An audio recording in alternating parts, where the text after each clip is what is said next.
នៅនេះគេចំតិតគូតស្ទង់ដូចយើងនៅខ្មែរនោះដែរតាបងប្អូនខ្ញុំធ្លាប់តែឃើញឲ្យក្មេងរបស់ខ្ញុំគាត់ស្ទង់នៅចិននេះគាត់ស្ទង់អញ្ចឹងឯងក៏គាត់មានអីគេមានពុំមកគេបោះទៅម្ដងមួយអញ្ចឹងតែប៉ុនគេនៅនេះគឺដូចយើងនៅខ្មែរដែរបងប្អូនលក្ខណៈថាយើងស្ទង់គឺយើងចំតិតគូតដោតម្ដងមួយហើយគឺយើងដើរថយក្រោយអញ្ចឹងណាប៉ុនគេនេះមិនតែប៉ុនតែពួកខ្ញុំរស់នៅទេខ្ញុំថ្ងៃហ្នឹងគឺជូនប្តីមកសម្ភារការងារនៅម្ដុំហ្នឹងអញ្ចឹងក៏ជិះកាត់តាមហ្នឹងឃើញអញ្ចឹងខ្ញុំឲ្យប្តីខ្ញុំគាត់ជិះយឺតខ្ញុំលួចថតគេអញ្ចឹងណាចុះទៅថតផ្ទាល់ព្រោះខ្លាចពួកគាត់អៀនហើយយ៉ាងទៀតពួកគាត់សុទ្ធតែចាស់អញ្ចឹងណាបងប្អូនអរគ្នាប្តីខ្ញុំគាត់ថ្ងៃហ្នឹងគាត់ទៅសម្ភារការងារមិនដឹងបានជាប់អត់ទេគេថាឲ្យរងចាំដំណឹងសិននៅស្រុកស្រែជនបទបងប្អូនអើយបើទោះតែយើងជាប់ក៏មិនដឹងថាប្រាក់ខែខ្លាចតើវាអត់ត្រូវគ្នាអញ្ចឹងណាគេឲ្យតិចពេកក៏គាត់អត់ព្រមធ្វើដែរតែពេលនឹងរើសការងារសឹងអីដែរណាហើយមើលម៉ែក្មេករបស់ខ្ញុំមកបងប្អូនហើយខ្ញុំធ្វើនិយាយលេងមួយគាត់ខ្ញុំថាម៉ែមន់នៅត្រង់ច្រើនហ្នឹងអាហ្នឹងវាយមន់ញ៉ាំមួយគាត់ខ្ជិលគាត់ពងតរវល់ការងារគាត់ណេះផងតែមិនទុះក្រោយមកខ្ញុំយកលុយទៅឲ្យបងប្អូនមកទឹកមក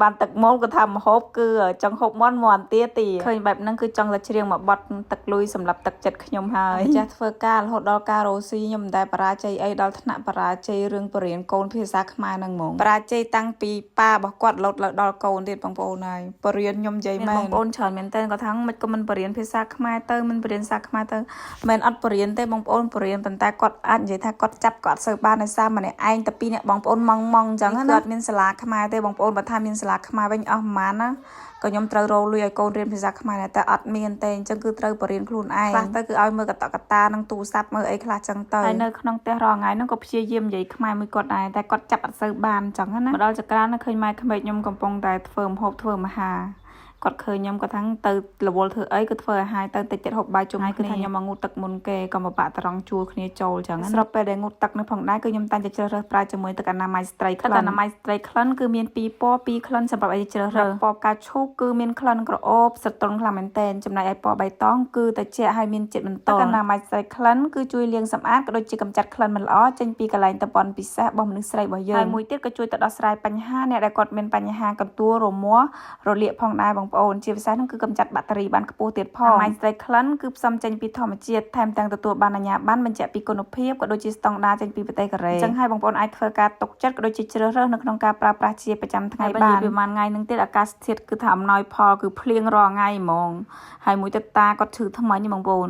ខ្ញុំអត់ដឹងថាបងប្អូនដូចគ្នាអត់ទេនិយាយរួមឲ្យតែពេលចូលដល់រៀងតិចភ្លៀងអីអញ្ចឹងក្មេងរបស់ខ្ញុំគាត់អាសាឈឺថ្មិញអត់ដឹងថាមិនទ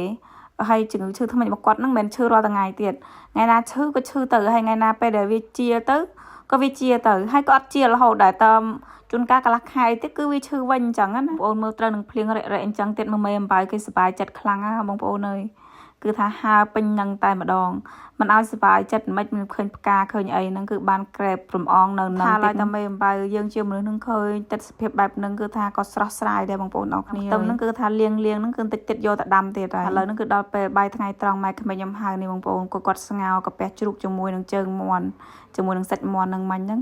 ហើយតែមានម្ហូបឆ្ងាញ់គឺថាវត្តមាន 3-4 នាក់ហ្នឹងគឺមកហើយច្រឡំហៅសិតតែ 3-4 នាក់ទៀតណ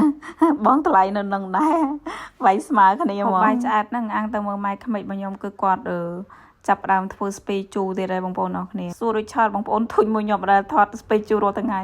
ខ្ញុំមិនដឹងអត់មានអីថតបើគាត់ថតបើគាត់ធ្វើតែស្ពៃជូរហ្នឹងឯងបងប្អូនស្ពៃក្តាប់បើគាត់យកធ្វើស្ពៃជូរស្ពៃបូកគោក៏គាត់យកមកធ្វើអាហ្នឹងស្អីក៏ស្ពៃជូរដែរម៉ែក្មេកខ្ញុំឲ្យទៅហូបអត់អស់ហើយស្ពៃជូរហ្នឹងលោកបានថ្លៃបងប្អូនអត់លេងសើចទេតែពេលយើងហាវាស្ងួតអញ្ចឹងទៅ